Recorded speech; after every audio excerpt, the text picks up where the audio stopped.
Well, hello folks, it's Cliff here again from Down Under. In this video I'm going to disclose the design of Threadexpress.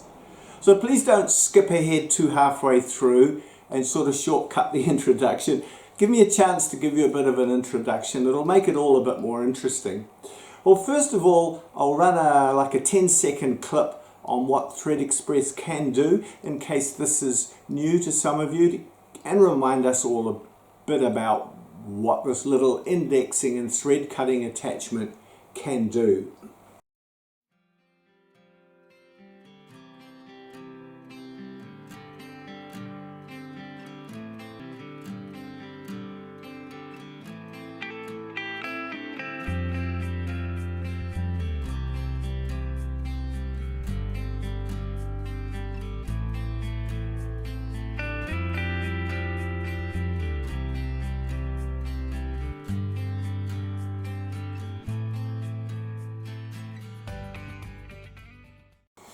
Alright, well, thanks so much for your feedback and viewing these videos in recent times. I've got a whole range of comments from extremely on one side to extreme on the other side, and it's been really helpful for me to develop my thought process on this little invention.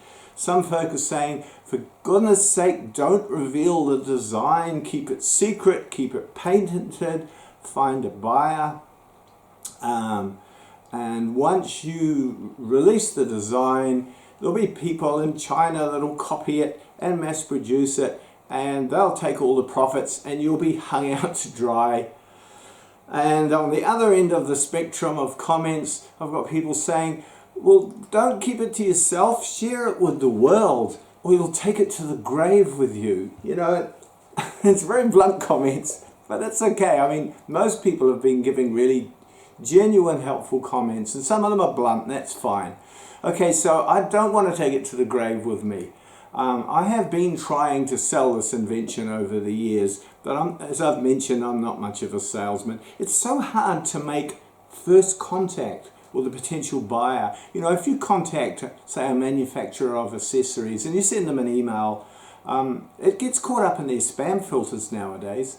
Well, so you give up on that and you get the phone numbers and you phone through, and the receptionist is not allowed to put a new unknown contact through to the senior manager of the company. So you give up on that, and you know, after a few hours of that sort of thing, I just get so frustrated by it. I'm just not that kind of person. But I have tried many times and I just can't seem to. I don't think I've more than once or twice even got through to somebody. The world has changed, and it's full of filters and protection against all of the different fraudulent use of the internet there is now, and so it makes it really difficult.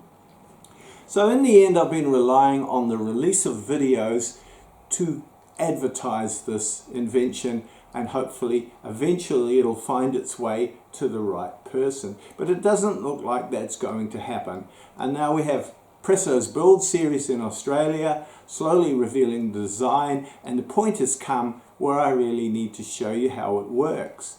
I've had a bit of a background in intellectual property protection myself, so I'm not completely ignorant of these matters. And I did want to address some of the comments about, you know, you must put on patent protection and so on. Well, I've been working as a tool maker for clients over the years who have invented and patented products. I have also developed my own inventions over the years. I have a couple of inventions around the world selling currently. One of them has been fully patented, and I've also personally gone down the road of patenting products myself, and so I've learned quite a bit about the pros and cons of patenting. And this is not an ideal application for patenting. It's a huge cost, and you need to be a wealthy person in order to defend a patent in the first place. You know, that's great if you're a huge company like Coca-Cola. You can lawyer up and protect your patent. But for a one-man band with a complicated niche market product like this, painting is not ideal at all. I've found that out the hard way over the years. You know, I will now be disclosing the design of this invention, and you're probably thinking, this is long-winded. We just want to see how it works. Take the lid off and show us how it works. I know. I feel like I've got to give you a background on it. So even when I have finished disclosing the design of this invention, the plans and technical drawings will still have a lot of value, because to reverse engineer it all from the video and design it and make it, you'd have to build one, prototype it, modify it, parasolid model it, build another prototype, and, you know, to get to where we are at now with Presso's designs and technical drawings. They have a lot of intellectual property value in themselves, so disclosing the design is only giving away half of the value of it. But I realize that there are people capable of doing that development work, and there's no real way of stopping them. But engineers are generally a pretty honest, fair people, I've found over the years, and they will want to support someone who has done the genuine hard work themselves. So I've probably spent 400 hours, I'd estimate, since 2009, developing the design, building the prototype, making the videos, and getting it started with Presso in Australia. That's just to date. So we're getting the technical drawings and plans further refined, and we'll find a way to get them out there to the folk who want to do the build. I genuinely think that engineers are usually a pretty fair-minded, honest folk with good integrity, and I'm sure that they will respect the copyright property of these designs, and I'm sure if you are offered a copy, that you will think twice about accepting it.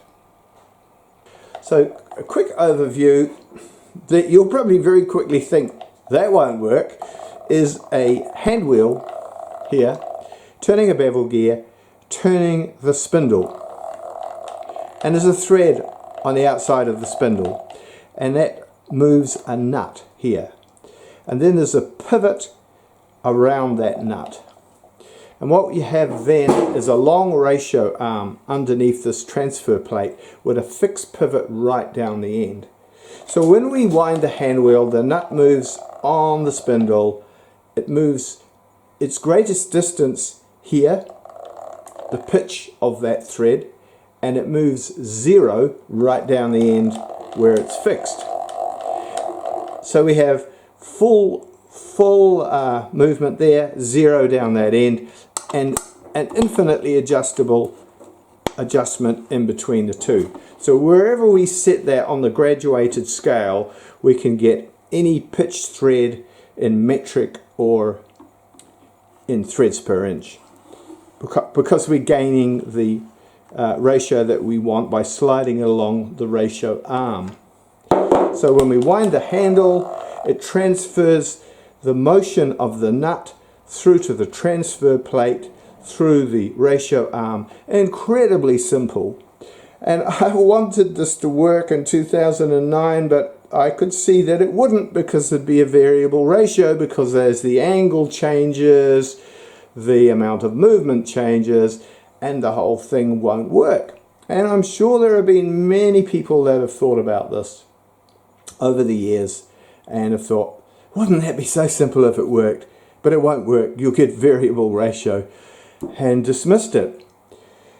And as I did, but I kept waking up with this dream that was telling me, no, it won't be a variable ratio. That is an that is an illusion, a visual illusion. It will be consistent as long as the slideway is contained parallel to the main axis of the spindle, and you have slotted yokes that can take up the angle movement. You'll get two parallel motions, one at the pitch of the thread of the spindle and one at where you set this ratio arm here. They will be parallel, they will be consistent ratio. They will not be a variable ratio. So I phoned up this engineering friend of mine, a very bright mechanical engineer, got a degree in engineering. I said to him over the phone, you know, this idea, this crazy dream I had, you know, what if we had just a single pivoting arm connected down one end and a threaded spindle? And he said, yeah, I understand that. You'll get a variable ratio. I said, no, I thought about it a lot. I don't think you will. He said, no, because the angle's going to vary and the amount of movement's going to vary. And I said, but what if they were slotted on yokes at each position of the pivots? And he sort of stopped for a minute and said, hang on, I'll go and get a bit of paper and I'll sketch it out very quickly. He's a bright guy. He thought about it for a while. He said, oh, hell, I think it would work. I think it would give you an accurate ratio. And I thought, right, I've got to make one of these. I've got to make a prototype. So the Threadexpress mechanism on first comprehension appears to generate a variable pitch. And I think this is why it is always dismissed. I think this mechanism has been thought of many times over the years and always dismissed because it looks like it would just generate a variable pitch, as I thought it would when I first thought of it. It was only when I had this repeated dream waking up in the night showing me that it would work that I was forced into looking into it more closely and eventually making a prototype. If you look around the world at various websites and museums, you'll find information on different similar mechanisms, and it's quite intriguing to have a look at what's out there. This is Horrow's thread generating lathe. I can't get a very good image of it, but somewhere out there. This one here is Thiot's lathe.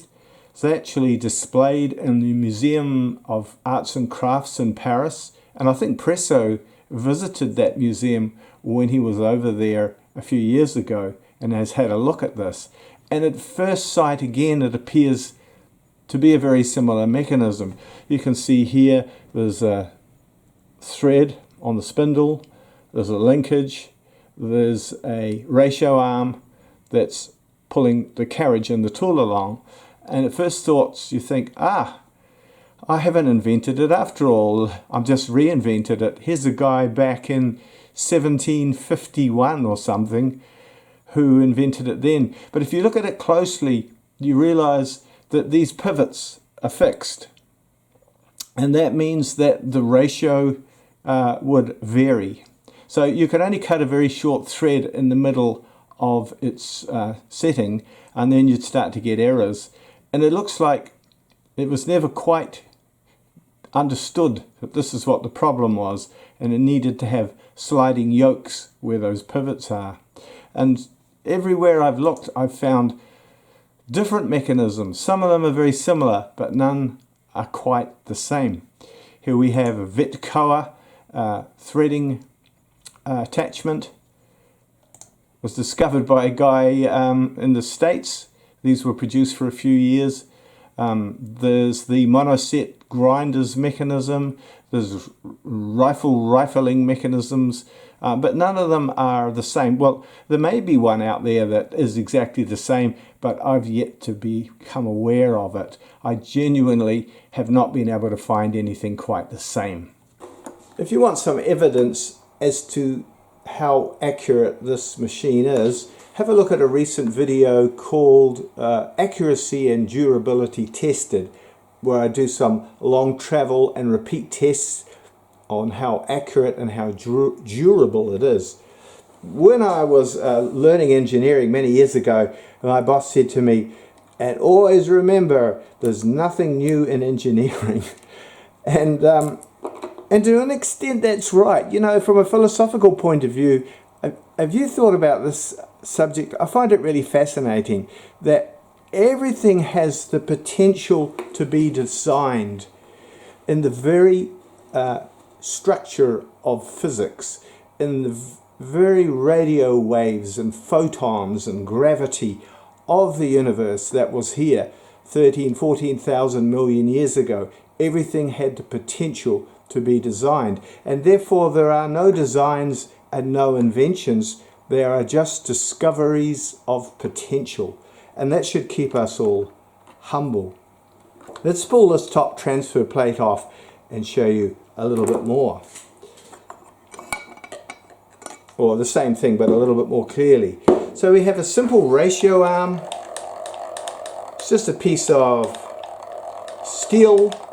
Ideally that would be hardened steel, but I think this is just a piece of gauge plate or maybe P20 steel.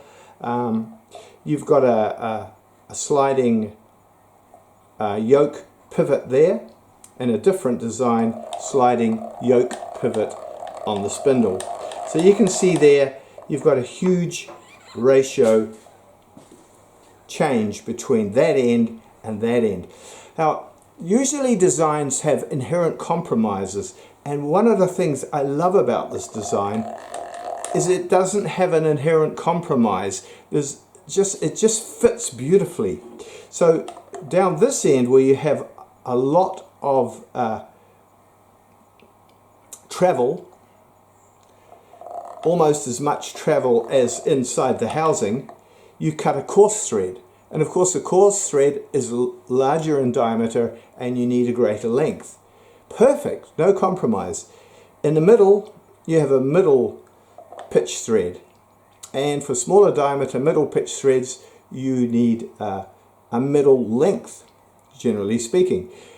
And right down the end here where you have a very fine ratios, you don't need so much length, because it's a multiplication of the diameter to length ratio, isn't it? So if you've got a 3mm thread, you don't need it to be 3 inches long.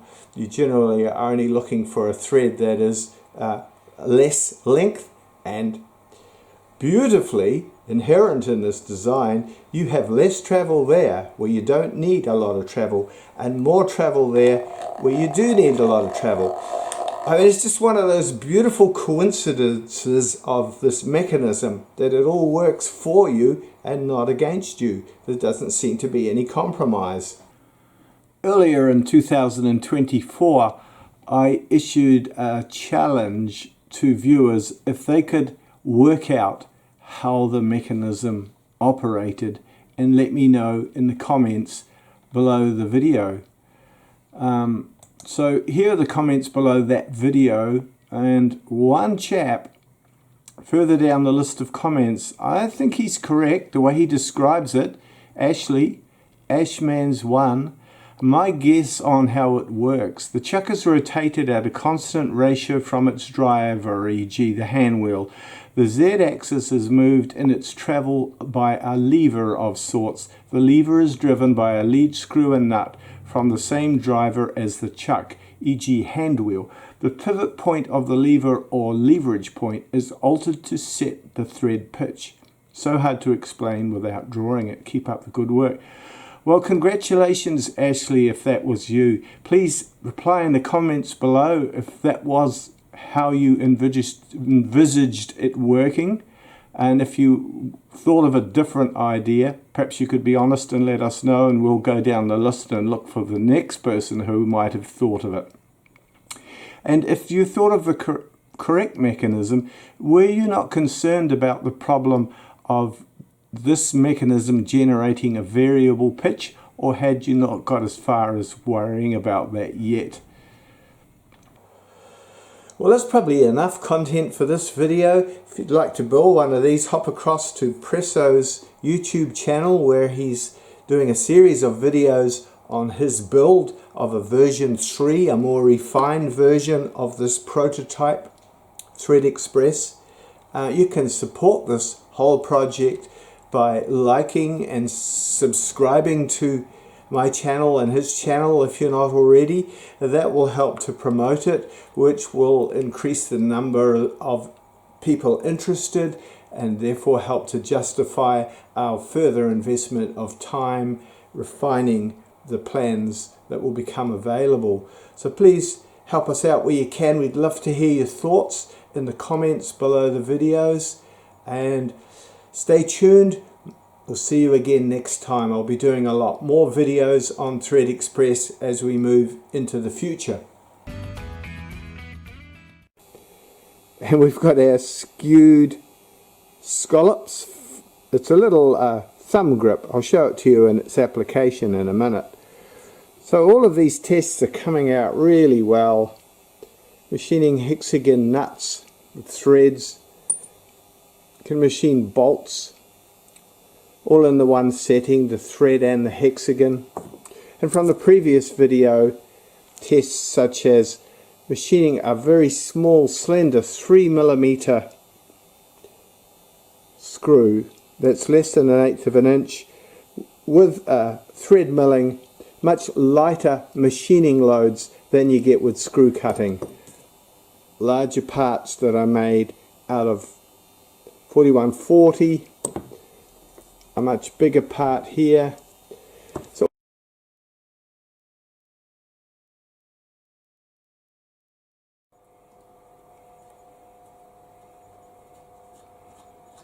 particular job illustrates the advantages of thread milling for this type of application, where you need a very accurate pitch over a long length, where you need to get right down to the shoulder so the cutter can swing round really close there, and you don't want to have an undercut for screw cutting because that will weaken it and reduce the length of the thread. And where you want to machine it in a high tensile steel, this is high tensile steel.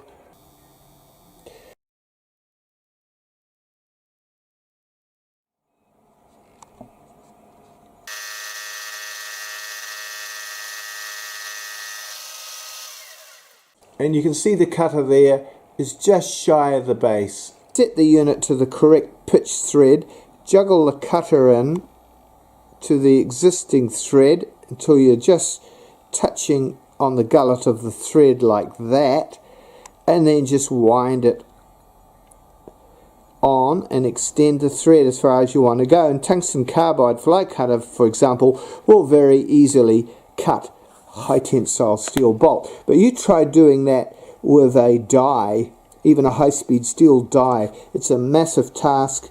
They're expensive, and you'll chip the teeth of the die after a couple of bolts and very quickly destroy your threading die.